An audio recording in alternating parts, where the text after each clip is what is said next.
Happy Wednesday. Today is Wednesday, September 23rd, 2020, and today's daily Bible readings come to us from Psalm 119, 97 through 104, Numbers 11, 18 through 23, and then 31 through 32, Matthew 18, 1 through 5, Psalm 106, 1 through 12, Isaiah 41, 1 through 13, and then again Matthew 18, 1 through 5.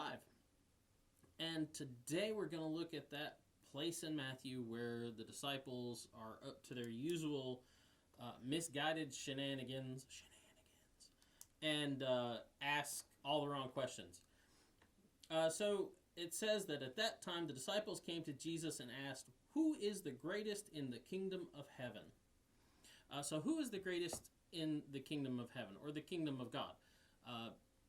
You can use them interchangeably. Just depends on which gospel you're in.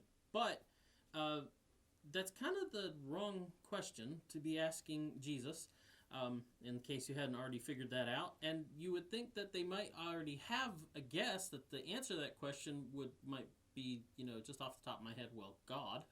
And so that kind of leads me towards my point of, like, why would you even ask that question? Why are you concerned with who is going to be the most powerful in the kingdom of God? Because if it's God's kingdom, the kingdom of heaven belongs to God, you would think presumably He is the most powerful. And then you have to ask yourself, what really do you have to offer in that?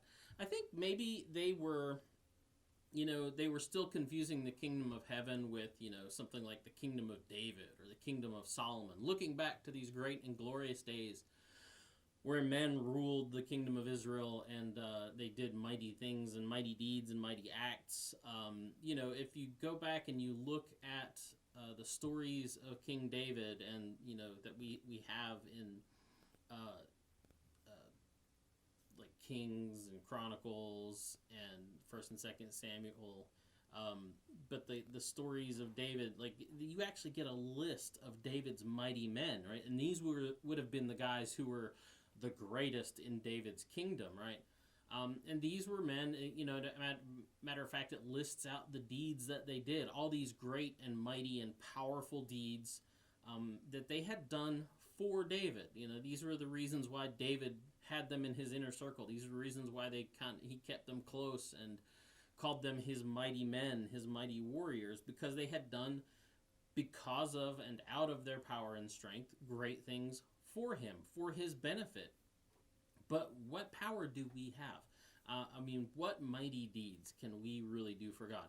What is it that the disciples here thought might set them apart from anyone else in God's eyes as far as being mighty or, being great, any greater than anyone else? And that's where Jesus calls this child and kind of sets him down in front of all these disciples and points to the child as the example of what it means to be in the kingdom of heaven, and what it means to be powerful in the kingdom of heaven, which is probably very confusing to them because the child is essentially powerless, especially at that time, but even still. Becoming humble like a child requires, for a person, like, for an adult, to be humble like a child in the face of God means acknowledging the fact of what I've been saying, that we really have nothing to bring to the relationship as far as, like, power and strength and just great things that we can do to help out God, as, like, that He can't do for Himself. Becoming humble like a child requires acknowledging the reality of your relationship with God. And that is a mightier deed probably than any accomplished by any of David's mightiest men. So, before you get a big head and think that you're just going to do all these great things that somehow God can't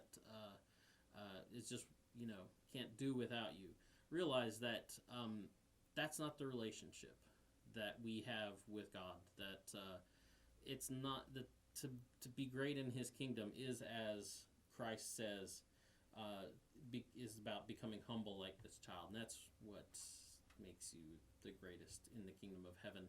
Now, I'm not telling you go out and have humility competitions, and so you can give each other awards for being the most humble, but remember, He says, "Whoever welcomes one such child in my name welcomes me." So go out and be a little bit more humble and be a little bit more welcoming, and be mighty that way. Have a good day. Have a good evening. We'll see you tomorrow. Boop.